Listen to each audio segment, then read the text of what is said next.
దొందే కాదా? ఇది ఎక్కడి న్యాయం అని అడుగుతున్నా. ఇది ఎక్కడి అన్యాయం అని అడుగుతున్నా. అసలు జగన్మోహన్ రెడ్డి గారు ఒక్క తీర్మానం చేశారట, విశాఖ స్టీలు ప్రైవేటైజ్ చేయకూడదు అని ఒక్క తీర్మానం చేశారట. అంతటితో ఆయన పని అయిపోయిందట. చేతులు దులిపేసుకున్నాడు, పెద్ద పెద్ద కోటలలో బతుకుతున్నారు. సరిపోతుందా? ఎందుకు ఉద్యమించలేదు సార్ అని అడుగుతున్నాం. ఎందుకు ఉద్యమించలేదు? మీ ప్రజలు కదా మీకు ఓట్లేయలేదా?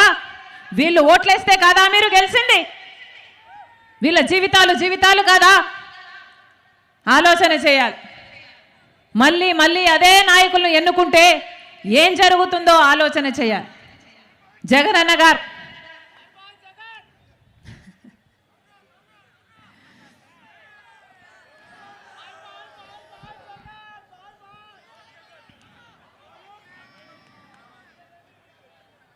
ఇంకోవైపు చంద్రబాబు గారు ఎందుకు పొత్తు పెట్టుకుంటున్నారు సార్ బీజేపీ పార్టీతో? ప్రజలకు సమాధానం చెప్పండి అని అడుగుతున్నాం. బీజేపీ పార్టీ మనకేం చేసింది? ఈరోజు బీజేపీ పార్టీకి ఒక్క ఓటైనా, ఒక్క సీట్ అయినా, ఒక ఎమ్మెల్యే అయినా, ఒక ఎంపీ అయినా ఉన్నాడా?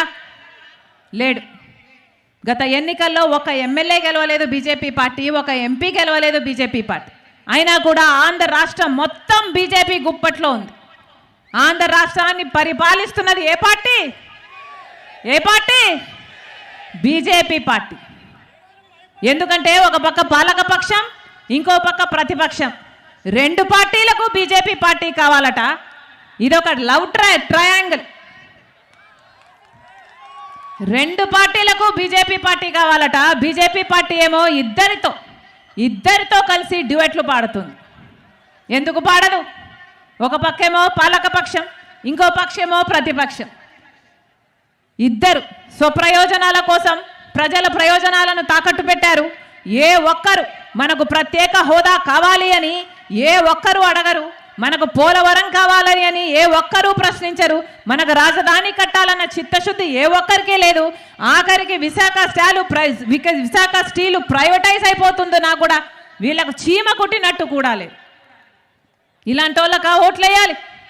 ఇలాంటి వాళ్ళనా గెలిపించుకునేయాలి? ప్రజలందరూ ఆలోచన చేయాలి. ప్రజలందరూ ఆలోచన చేయాలి. ఈరోజు జగన్మోహన్ రెడ్డి గారు సిద్ధమని బయలుదేరారు. దేనికి సిద్ధం సార్ అని అడుగుతున్నాం. ఈ సిద్ధం అనే క్యాంపెయిన్కి 600 కోట్ల రూపాయలు ఖర్చు పెడుతున్నారు. 600 కోట్లంటే ఎంతో తెలుసా? ఎన్ని సున్నాలన్నా? ఎన్ని సున్నాలు? 10? నిద్రపోతున్నారో లేదో అని చూస్తున్నా. 600 కోట్ల రూపాయలట. పబ్లిసిటీ పిచ్చి కానీ పట్టిందా జగనన్నకి అని అడుగుతున్నారు ప్రజలు. ఎక్కడ చూసినా సిద్ధం సిద్ధం సిద్ధం. ఒక్కొక్క సిద్ధం సభకు 90 కోట్లు ఖర్చు పెడుతున్నారట. కాంగ్రెస్ పార్టీ నాయకులే చెప్తున్నారు మాకు 90 కోట్లు ఖర్చు అవుతుందమ్మా అని. దేనికి సిద్ధం సార్?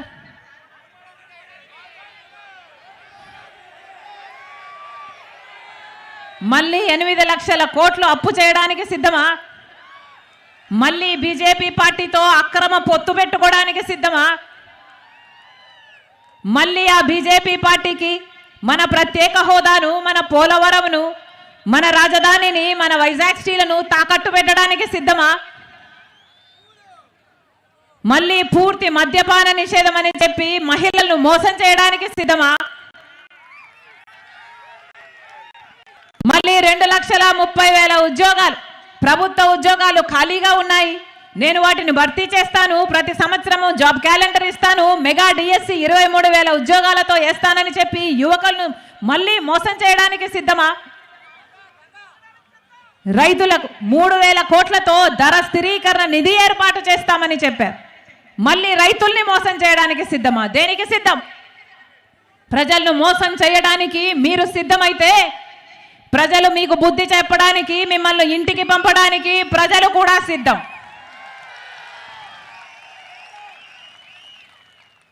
ఎక్కడైనా విన్నారా? ఎవరైనా టీచర్ ట్రాన్స్ఫరో, పోలీస్ ట్రాన్స్ఫరో, ఒక ఉద్యోగస్తుడు ట్రాన్స్ఫర్ గురించి విన్నారు? ఇలా వైసీపీ పార్టీలో ఒక క్యాండిడేట్ ఒకవైపు నుంచి ఇంకొక ప్రాంతానికి ట్రాన్స్ఫర్ విన్నారా? క్యాండిడేట్లను ఒక ప్రాంతం నుంచి తీసుకెళ్ళి ఇంకో ప్రాంతంలో పెడుతున్నారు. విన్నారా ఎక్కడైనా? ఏం చేస్తాం? కలికాలం. మొన్నగా అన్నని అడిగాను, ఏమిటన్నా ఇలా నాన్ లోకల్ అవుతాడు కదా, ఒక క్యాండిడేట్ని తీసుకొచ్చి ఇంకొక చోట పెడితే ఎలా ఓట్లు వేస్తారన్నా అని అడిగాను. ఎందుకు చేస్తున్నారన్నా, ఎట్లా వర్కౌట్ అవుతుంది అని అడిగాను. అంటే ఆయన ఏం చెప్పాడో తెలుసా? ఏం చేస్తాం తల్లి, ఇప్పుడున్న క్యాండిడేట్లేమో మాఫియాలు చేశారు, ల్యాండ్ మాఫియా, లిక్కర్ మాఫియా అని బ్రహ్మాండంగా సంపాదించుకున్నారు. ఇప్పుడేమో ఆ క్యాండిడేట్లకి అక్కడ అసమ్మతి ఉంది, అక్కడ ఓట్లేసే పరిస్థితి లేదు జనాలలో.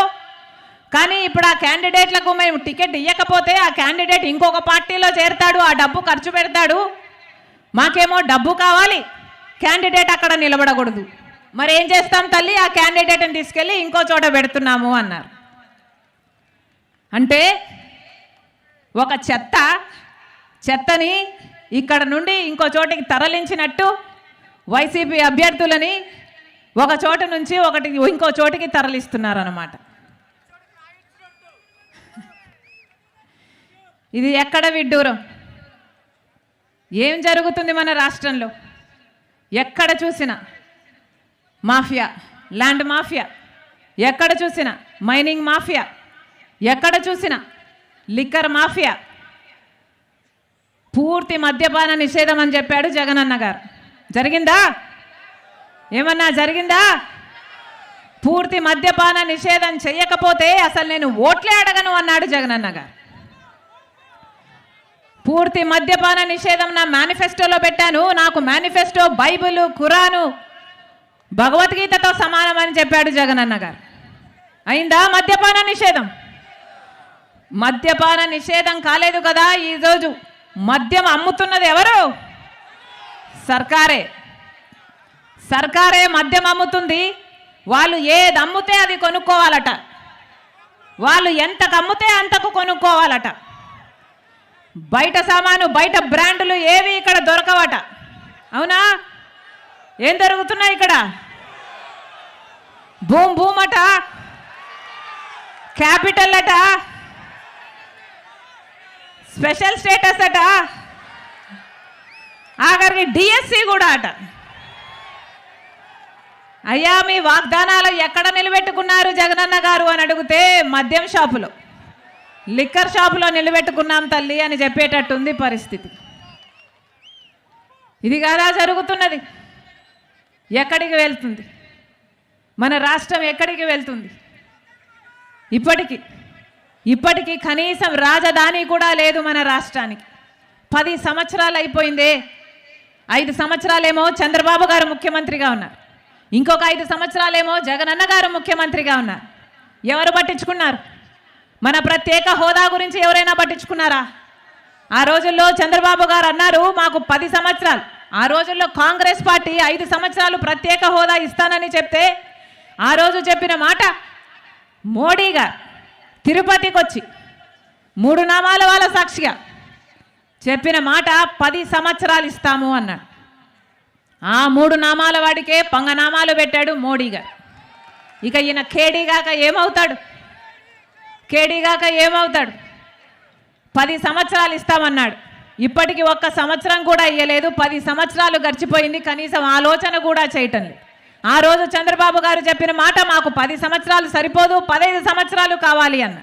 ఆ రోజు చంద్రబాబు గారు చెప్పిన మాట 15 సంవత్సరాలు మాకు ప్రత్యేక హోదా కావాలి, ప్రత్యేక హోదా కోసమే మేము పొత్తులు పెట్టుకుంటున్నామని చెప్పాడు. బీజేపీ పార్టీతో పొత్తులు పెట్టుకున్నాడు. ఆఖరికి బీజేపీ పార్టీ గెలిచిన తర్వాత వాళ్ళ మంత్రివర్గంలో పదవులు కూడా తీసుకున్నాడు చంద్రబాబు గారు. తీరా ముఖ్యమంత్రి అయ్యాడు.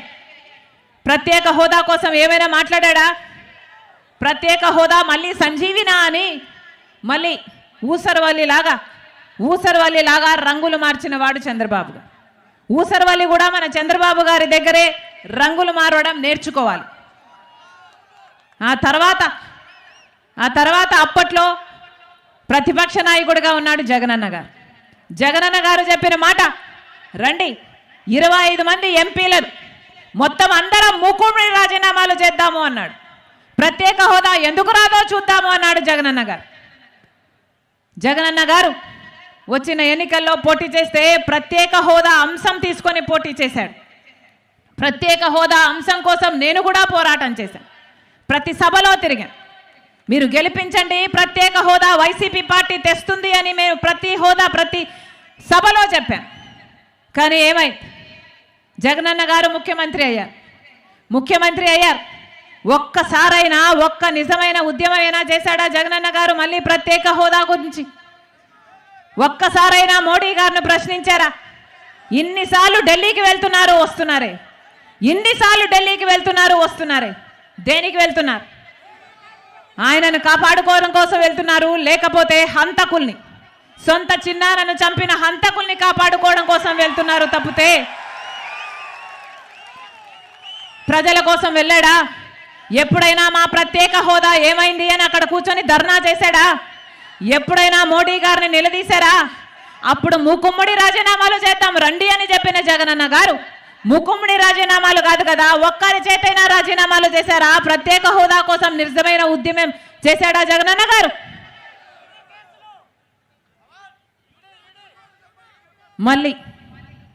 మళ్ళీ చెప్తున్నా, ప్రత్యేక హోదా రావాలి అంటే కాంగ్రెస్ పార్టీ అధికారంలోకి రావాలి. మళ్ళీ చెప్తుంది, కాంగ్రెస్ పార్టీ ప్రత్యేక హోదా రాహుల్ గాంధీ గారు చెప్పిన మాట అధికారంలోకి వచ్చిన వెంటనే మొట్టమొదటి సంతకం ప్రత్యేక హోదా మీదనే పెడతామని రాహుల్ గాంధీ గారు చెప్పారు. ఆలోచన చేయండి, ఒక మనిషికి ప్రత్యేక హోదా గురించి ఎంత చిత్తశుద్ధి లేకపోతే, ఆంధ్ర రాష్ట్ర ప్రజల గురించి ఎంత చిత్తశుద్ధి లేకపోతే మొదటి సంతకమే ప్రత్యేక హోదా మీద పెడతానని చెప్తాడు. మేము మాటిస్తున్నాం, మా నాయకుడు మాటిచ్చాడు. ప్రత్యేక హోదా 5 సంవత్సరాలు కాదు 10 సంవత్సరాలు 10 సంవత్సరాలు కాంగ్రెస్ పార్టీ అధికారంలోకి వచ్చిన తర్వాత కాంగ్రెస్ పార్టీ 10 సంవత్సరాలు ఆంధ్రప్రదేశ్కు ప్రత్యేక హోదా ఇస్తాం. అది కూడా 10 సంవత్సరాలు నిర్లక్ష్యం చేసింది బీజేపీ పార్టీ. కాంగ్రెస్ పార్టీ అధికారంలోకి వచ్చిన 10 రోజుల్లోనే ప్రత్యేక హోదా ఆంధ్ర రాష్ట్రాల్లో అమలు చేస్తామని రాహుల్ గాంధీ గారి మాటగా చెప్తున్నాం. ఆ మాట పట్టుకొని వచ్చింది రాజశేఖర్ రెడ్డి బిడ్డ. ఒక ప్రత్యేక హోదాయే కాదు, ప్రత్యేక హోదా రావాలి అంటే కాంగ్రెస్ పార్టీ అధికారంలోకి రావాలి. పోలవరం ప్రాజెక్టు పూర్తి కావాలి అంటే కాంగ్రెస్ పార్టీ అధికారంలోకి రావాలి. మనకు తలెత్తుకునేటట్టు ఒక రాజధాని కావాలి అంటే ప్రత్యేక హోదా కావాలన్నా, పోలవరం కావాలన్నా, రాజధాని కావాలన్నా కాంగ్రెస్ పార్టీ అధికారంలోకి రావాలి. విశాఖ స్టీలు ప్రైవేటైజ్ కాకుండా కాపాడుకోవాలంటే కూడా కాంగ్రెస్ పార్టీ అధికారంలోకి రావాలి.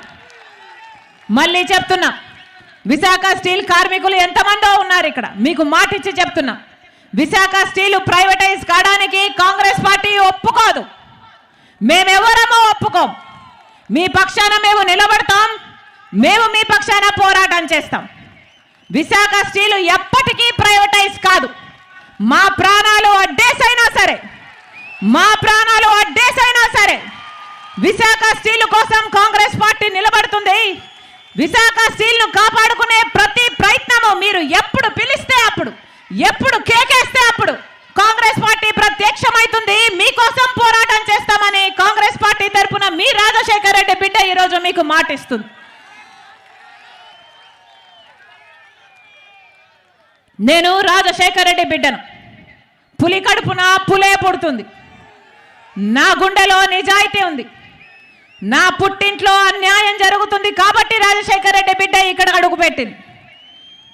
మాటిచ్చి చెప్తున్నాం, ఆంధ్ర రాష్ట్రానికి ప్రత్యేక హోదా వచ్చేంత వరకు రాజశేఖర్ రెడ్డి బిడ్డ ఇక్కడ నుంచి కదలదు. పోలవరం ప్రాజెక్టు సాధించుకునేంత వరకు రాజశేఖర్ రెడ్డి బిడ్డ ఇక్కడ నుంచి కదలదు. మనకు అద్భుతమైన రాజధాని కట్టించుకునేంత వరకు రాజశేఖర్ రెడ్డి బిడ్డ ఇక్కడ నుంచి కదలదు. ప్రైవేటైజ్ కాకుండా విశాఖపట్నం ప్రజలకు కూడా మాటిస్తున్నాం, మీరు ఎప్పుడు పిలిస్తే అప్పుడు రాజశేఖర్ రెడ్డి బిడ్డ ఇక్కడ ప్రత్యక్షం అవుతుంది, మీ తరపున పోరాటం చేస్తుంది అని మీ చేతిలో చేసి మాటిస్తున్నాం. మళ్ళీ చెప్తున్నాం, ఇంకో 2 నెలల్లో ఓట్లున్నాయి, ఎలక్షన్లు ఉన్నాయి. ఓటు అనేది మీ చేతుల్లో ఉన్న ఆయుధం. ఓటు అనేది మీ చేతుల్లో ఉన్న ఏకైక ఆయుధం. 5 సంవత్సరాలకు ఒక్కసారి మాత్రమే వస్తుంది ఈ ఆయుధం. ఆలోచన చేసి ఓటు వేయండి. ఆలోచన చేసి ఓటు వేయండి. అన్ని పార్టీలు డబ్బులు ఇస్తాయి. మూటలతో అందరూ రెడీగా ఉన్నారు. ఒకవైపు వైసీపీ పార్టీ రెడీగా ఉంది మూటలతో, ఒకవైపు టీడీపీ పార్టీ కూడా రెడీగా ఉంది మూటలతో. డబ్బులు ఇస్తారు, తీసుకోండి. మీ డబ్బులే, మీ పేరు చెప్పి సంపాదించుకున్న డబ్బులే. కానీ ఓటు మాత్రం అమ్ముకోకండి. ఓటు ఎవరికి వేయాలి అని మీ మనస్సాక్షి చెప్పాలి. ఓటు ఎవరికి వేస్తారో మీ భవిష్యత్తు దాని మీద ఆధారపడింది. కాంగ్రెస్ పార్టీని ఆశీర్వదించండి. మాటిచ్చి చెప్తున్నాం, ప్రత్యేక హోదాను సాధ్యం చేస్తాం. రీఆర్గనైజేషన్ యాక్ట్లో ఉన్న ప్రతి అంశం కోసం మేము రాజశేఖర రెడ్డి బిడ్డ మాటిస్తుంది, కాంగ్రెస్ పార్టీ నిలబడి ఉంటుంది. ప్రతి ఒక్కటి సాధిస్తాం. విశాఖ స్టీలును కాపాడుకోవడమే కాదు, రాజశేఖర రెడ్డి గారి సంక్షేమ పాలన మళ్ళీ మీ చేతుల్లో పెడతామని, మీ గడప వరకు తీసుకొస్తానని రాజశేఖర రెడ్డి బిడ్డ మీకు మాటిస్తుంది. ఆ పోస్టర్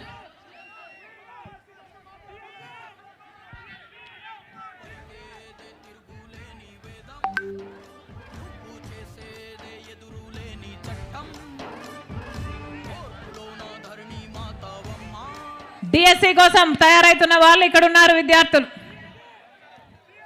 ఆలోచన చేయండి. 5 సంవత్సరాలు ప్రభుత్వం పట్టించుకోలేదు. జగనన్న గారు చెప్పిన మాట 2,30,000 ఉద్యోగాలు ప్రభుత్వ శాఖల్లో ఖాళీగా ఉన్నాయి. అధికారంలోకి వచ్చిన వెంటనే అవి భర్తీ చేస్తామని చెప్పారు. ప్రతి సంవత్సరము సంక్రాంతి ఎలా వస్తుందో జాబ్ క్యాలెండర్ కూడా ప్రతి సంవత్సరము వస్తుందని చెప్పాడు. 23,000 డిఎస్సి ఉద్యోగాలు, టీచర్ ఉద్యోగాలు ఖాళీగా ఉన్నాయి. 7,000 ఉద్యోగాలే ఎందుకు భర్తీ చేస్తున్నావు చంద్రబాబు గారు అని ఆ రోజు సిగ్గులేదా అని తిట్టాడు జగనన్న గారు. మరి ఈరోజు 23,000 ఉద్యోగాలను భర్తీ చేయాల్సిన జగనన్న గారు కేవలం 6,000 ఉద్యోగాలతో ఒక మెగా డిఎస్సి కాదు, ఒక డగా డిఎస్సి విడుదల చేశారు. అది కూడా 5 సంవత్సరాల తర్వాత. ఈ 5 సంవత్సరాలు ఏం చేశారు? కుంభకర్ణులా నిద్రపోయారా? గుడ్డి గుర్రాలకు పళ్ళు తోమారా? గాడిదలు కాసారా? 5 సంవత్సరాలు పట్టించుకోలేదు. ఇప్పుడు ఒక దగా డిఎస్సి అని ప్రవేశపెట్టారు. కాంగ్రెస్ పార్టీ మీకు మద్దతుగా నిలబడుతుంది. కాంగ్రెస్ పార్టీ అధికారం లేకొచ్చినాక 2,30,000 ఉద్యోగాలు ఉన్నాయి. మొత్తం అన్ని భర్తీ చేస్తామని